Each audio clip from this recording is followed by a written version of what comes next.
Hey everybody, it's Mark, Dr. Deadwax, and it's time for the Inbox Challenge 2, Day 15. Today's numbers were picked by Gary. He's a local guy. He's new to the VC.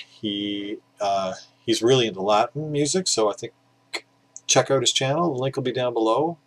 I'm sure as time passes, he'll probably teach us a lot about Latin, because there's not a lot of people in the VC who are talking about it and showing it. So I think he's got, he's going to be an awesome addition to the community. As you can see, the Beeb didn't make it. Just no lifespan in these. No, just a flash. Here for a couple days and gone. Didn't even make it to the halfway point. And today's the halfway point. At the end of this video, halfway done.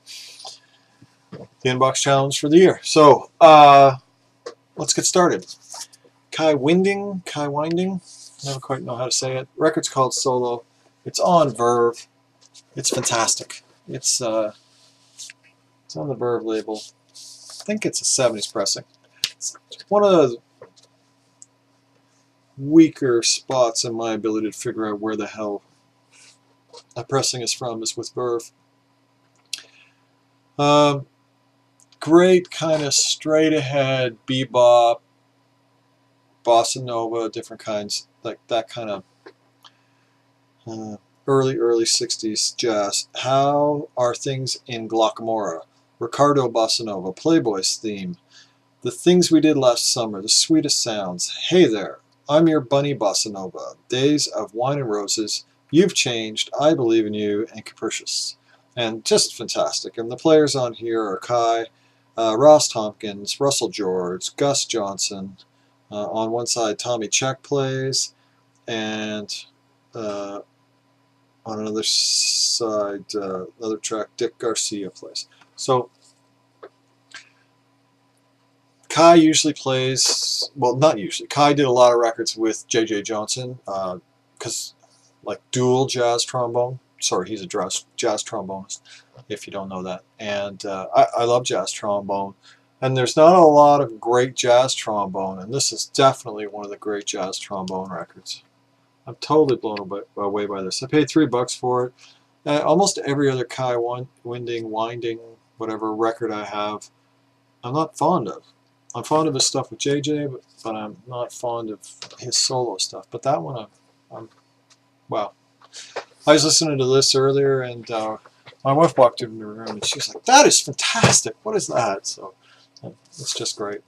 Next is a really cool record, Back to Cool, and this is on this is on Creative Products Capital, and this is a Canadian comp collector's album, limited edition. This is, groovy is the word for this collection of great hit sounds, and go stars. So listen, but don't relax, to this portable concert of today's most exciting teen sounds. And there's the lineup and the songs that they play. And the Sugar Shack, the Beach Boys, Joe South, the Letterman, and SRC each have a track on each side of the record. So they each get 2 tracks. And it's got this freaky, psychedelic, I don't know what that cover is, but and it hypes some other artists. This is a Canada-only comp. Pretty, not going to use the word rare, because, you can see it on eBay on occasion, but definitely uncommon and really good. There's the label, which is another label I've never seen before. Back to Cool. This is this has the Sugar Shack on it, and the big thing about the Sugar Shack is they are a 4-piece of 2 guys and 2 girl singers, kind of psych pop. They were Canada's answer to that kind of a sound, that kind of a scene, that kind of a genre, and they were most notable for one of the people in the band was Victor Garber, who went on to star maybe most well known in some ways for his role in Godspell on stage in Toronto, which then I think he was in the movie version of Godspell, and he worked with a lot of the SCTV and SNL people on that, and like Paul Schaefer was the musical director of that, and I think John Candy and Eugene Levy were in it, and Gilda Radner. Anyways, it was a hell of a thing that happened in Toronto there. Kind of like the Chicago people and the Canadian people got together and put that together, and then they kind of split into two camps again, and they both had huge careers. Almost everybody was in that production. So, and Victor Garber was Jennifer Garner's played the role of her father on Alias. So yeah, much more famous as an actor, but you know, there's a thing, the Sugar Shop. So if you like Sunshine Pop, you might want to check that out. But yeah, I don't know what that record's worth, but it's unusual. It's probably worth $1.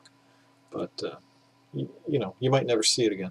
Aztec Camera, Highland, Hard Rain, 1987 or something, 83, 1983. Sire. Picked this up in a box of stuff I bought off somebody. Wasn't a huge fan of Aztec Camera back in the day. Still not a huge fan. I thought I'd give him another shot. Oblivious was the big hit single off of this. The rest of the record doesn't have a lot of material that stands up to the single, and it's just a little poppy. It's like pop new wave, pop post-punk pop. There, I use post-punk. Ram, Paul McCartney. Thought this could be an upgrade. It's just all scratchy, and yeah, cover might be an upgrade. I don't really need to talk about Ram, do I? It's by Paul and Linda McCartney. Oops. It's the only album she got billing on. It was her Yoko moment.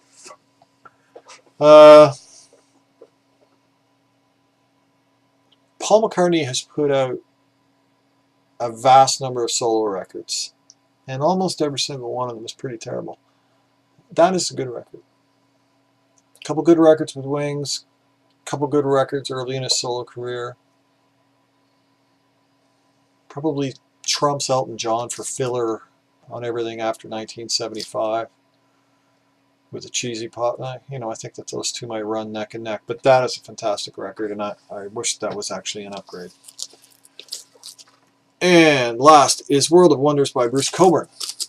Yeah, Bruce Cockburn, a Canadian folk artist, just a journeyman, been at it since like 68.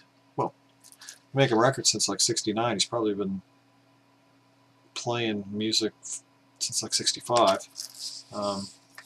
This is called World of Wonders. It has this vanity label that has a globe on it. Master disc in the Dead Wax. This is on True North Records, distributed by Columbia. This is his follow-up. I believe this is his follow-up to Stealing Fire, which had Rocket Launcher and all the big hits. And this is the same kind of stuff. This is the same, more higher production values, more glossy, musically, with the same kind of angsty political bent to the lyrics. Not that he wasn't always political, but he got more angsty about it. And this has Call of Democracy, World of Wonders, People See Through You were probably the big, I'm going to say hit songs is the wrong word to use there, but they were the bigger tunes off of that record. It's a great record. I'm a huge fan of Bruce Cockburn, though, so you know, he's somebody that I do believe I now have every single thing he ever released on vinyl, on LP, because Alan sent me a record last year, which was his last release on vinyl from like '91. So Nothing But a Burning Light. And so that was awesome to get that.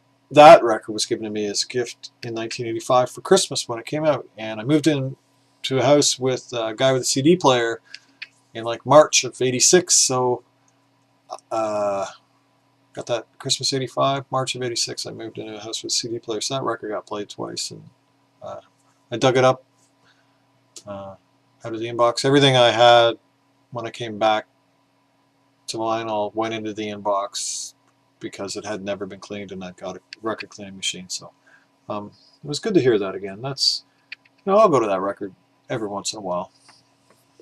But if you're interested in Bruce Cockburn or anything, I mean, that is a completionist record.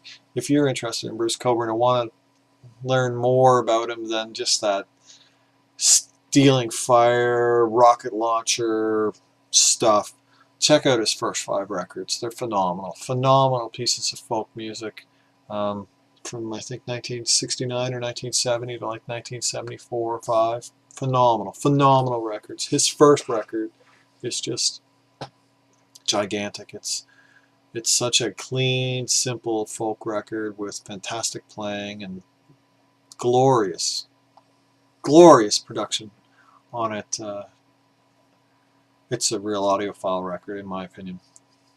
Nobody ever listens to it. Nobody knows about it, but it's just got this really simple, clean sound to it that's really well presented. So, anyway, that's enough about Bruce Cockburn. So, those are today's records as picked by Gary. World of Wonders. It's a good record,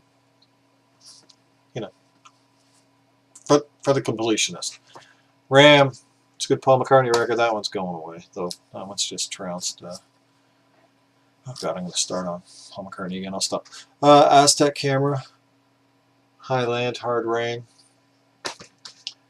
Yeah, that's leaving. Back to Cool. It's great. It's a lot of fun, and it's a really interesting piece to have in a collection. I might send that to somebody one day who's into psych, but I might keep it. I don't know. I've never seen another one. I showed that to a bunch of dealers at a show, and they'd never seen it. Probably get it on eBay for $1, like I said. And Solo by Kai Winding or whatever his name is. Fantastic jazz record. So that's it, everybody. Halfway through. See you tomorrow. Got a 5-hour day's drive tomorrow to go an audiophile meet, which will be like 8 hours long. And I got to come home and do this. It's going to be today's the day I could break. Or tomorrow's the day I could break. Have a great day, everybody. Keep the record spinning.